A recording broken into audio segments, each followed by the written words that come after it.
The Telltale Heart by Edgar Allan Poe. Read by Nate Turner. True, nervous. Very, very dreadfully nervous I had been and am. But why will you say that I am mad?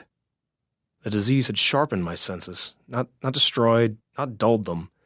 Above all was the sense of hearing acute. I had heard all things in the heaven and in the earth. I had heard many things in hell. How then am I mad? Hearken, and observe how healthily, how calmly I can tell you the whole story. It is impossible to say how first the idea entered my brain, but once conceived, it haunted me day and night. Object there was none. Passion there was none. I loved the old man. He had never wronged me. He had never given me insult. For his gold I had no desire. I think it was his eye. Yes, it was this. He had the eye of a vulture, a pale blue eye with a film over it. Whenever it fell upon me, my blood ran cold. And so by degrees, very gradually, I made up my mind to take the life of the old man, and thus rid myself of the eye forever. Now this is the point. You fancy me mad. Madmen know nothing.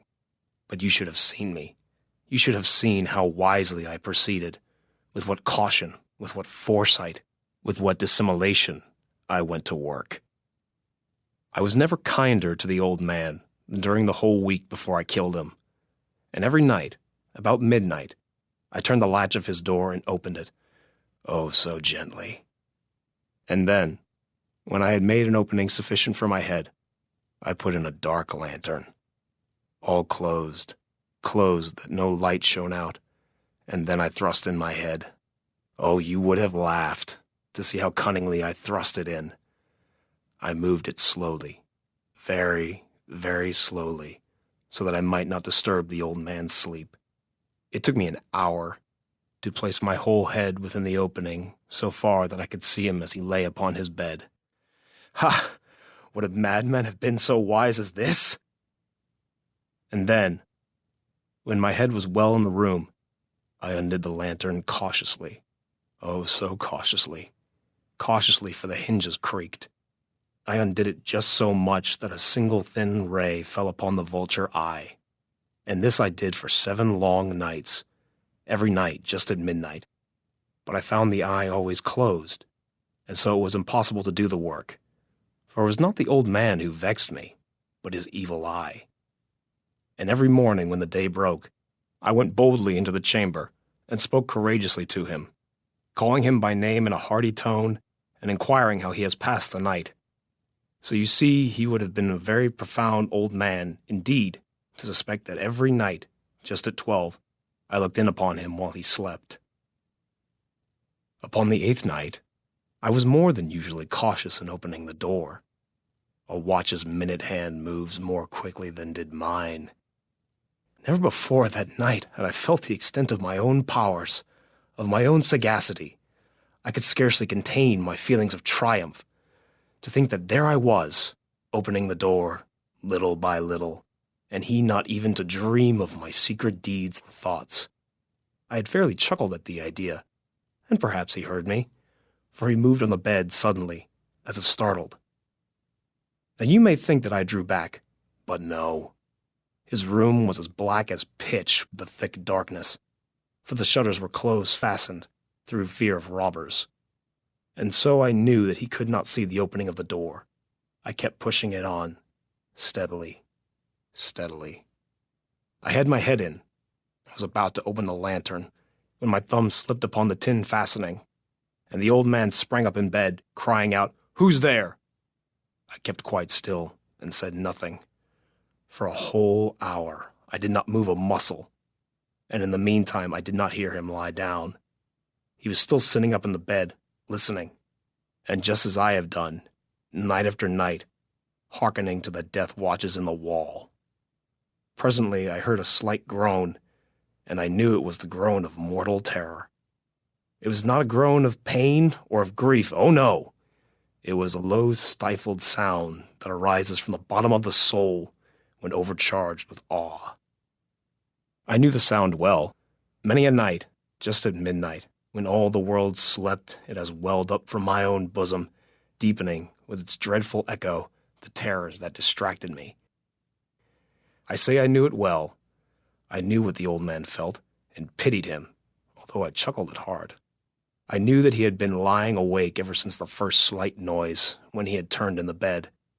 His fears had been ever since growing upon him. He had been trying to fancy them causeless, but could not. He had been saying to himself, "It is nothing but the wind in the chimney. It is only a mouse crossing the floor." Or, "It is merely a cricket which has made a single chirp." Yes, he had been trying to comfort himself with all these suppositions, but he had found all in vain. All in vain. Because death, in approaching him, had stalked with his black shadow before him and enveloped the victim. It was the mournful influence of the unperceived shadow that caused him to feel, although he neither saw nor heard, to feel the presence of my head within the room. When I had waited a long time, very patiently, without hearing him lie down, I resolved to open a little, a very, very little crevice in the lantern, and so I opened it. You cannot imagine how stealthily, until at length a single dim ray, like the thread of a spider, shot out from the crevice and fell full upon the vulture eye. It was open, wide open, and I grew furious as I gazed upon it. I saw it with perfect distinctness, all a dull blue, with a hideous veil over it that chilled the very marrow in my bones, but I could see nothing else of the old man's face or person, for I had directed the ray as if by instinct, precisely upon the damned spot. And have I not told you that what you mistake for madness is but over-acuteness of the sense? Now I say, there came to my ears a low, dull, quick sound, such as a watch makes when enveloped in cotton. I knew that sound well, too. It was the beating of the old man's heart. It increased my fury, as the beating of a drum stimulates the soldier into courage. But even yet I refrained and kept still. I scarcely breathed. I held the lantern motionless. I tried how steadily I could maintain the ray upon the eye. Meantime, the hellish tattoo of the heart increased. It grew quicker and quicker, and louder every instant. The old man's terror must have been extreme. It grew louder, I say louder, every moment. Do you mark me well? I have told you that I am nervous. So I am. And now, at the dead hour of the night, amid the dreadful silence of that old house, so strange a noise as this excited me to uncontrollable terror. Yet for some minutes longer I refrained and stood still, but the beating grew louder. I thought the heart must burst, and now a new anxiety seized me. The sound would be heard by a neighbor. The old man's hour had come. With a loud yell, I threw open the lantern and leaped into the room. He shrieked once only. In an instant I dragged him to the floor and pulled the heavy bed over him. I then smiled gaily, to find the deed so far done. But for many minutes, the heart beat on with a muffled sound. This, however, did not vex me. It would not be heard through the wall. At length it ceased. The old man was dead. I removed the bed and examined the corpse. Yes, he was stone dead. I placed my hand upon the heart and held it there many minutes. There was no pulsation. He was stone dead. His eye would trouble me no more. If still you think me mad, you will think so no longer when I describe the wise precautions I took for the concealment of the body. The night waned, and I worked hastily, but in silence. First of all, I dismembered the corpse. I cut off the head, and the arms, and the legs. I then took up 3 planks from the flooring of the chamber, and deposited all between the scantlings. I then replaced the board so cleverly, so cunningly, that no human eye, not even his, could have detected anything wrong. There was nothing to wash out, no stain of any kind, no blood spot whatever. I had been too wary for that. A tub had caught all. Ha, ha! When I had made an end of these labors, it was 4 o'clock, still dark as midnight. As the bell sounded the hour, there came a knocking at the street door. I went down to open it with a light heart, For what had I now to fear? There entered 3 men, who introduced themselves, with perfect suavity, as officers of the police. A shriek had been heard by a neighbor during the night. Suspicion of foul play had been aroused. Information had been lodged at the police office, and they, the officers, had been deputed to search the premises. I smiled, for what had I to fear? I bade the gentleman welcome. The shriek, I said, was my own in a dream. The old man, I mentioned, was absent in the country. I took my visitors all over the house. I bade them search well. I led them at length to his chamber. I showed them his treasures, secure, undisturbed. In the enthusiasm of my confidence, I brought chairs into the room, and desired them here to rest from their fatigues, while I myself, in the wild audacity of my perfect triumph, placed my own seat upon the very spot beneath which reposed the corpse of the victim. The officers were satisfied. My manner had convinced them. I was singularly at ease. They sat, and while I answered cheerily, they chatted of familiar things. But, ere long, I felt myself getting pale and wished them gone.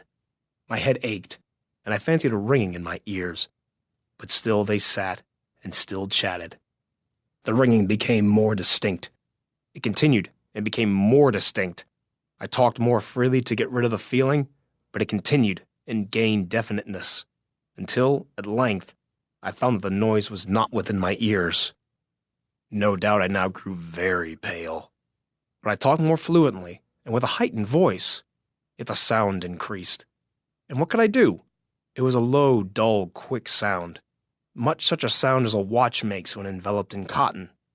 I gasped for breath, and yet the officers heard it not. I talked more quickly, more vehemently, but the noise steadily increased. I arose and argued about trifles, in a high key and with violent gesticulations, but the noise steadily increased. Why would they not be gone? I paced the floor to and fro with heavy strides, as if excited to fury by the observations of the men, but the noise steadily increased. Oh God, what could I do? I foamed, I raved, I swore. I swung the chair upon which I had been sitting and grated it upon the boards, but the noise arose over all and continually increased. It grew louder, louder, louder, and still the men chatted pleasantly and smiled. Was it possible they heard not? Almighty God! No, no! They heard! They suspected! They knew! They were making a mockery of my horror. This I thought, and this I think. But anything was better than this agony. Anything was more tolerable than this derision. I could bear those hypocritical smiles no longer. I felt that I must scream or die. And now, again, hark, louder, louder, louder, louder, louder. Villains! I shrieked. Dissemble no more. I admit the deed. Tear up the planks. Here, here. It is the beating of his hideous heart.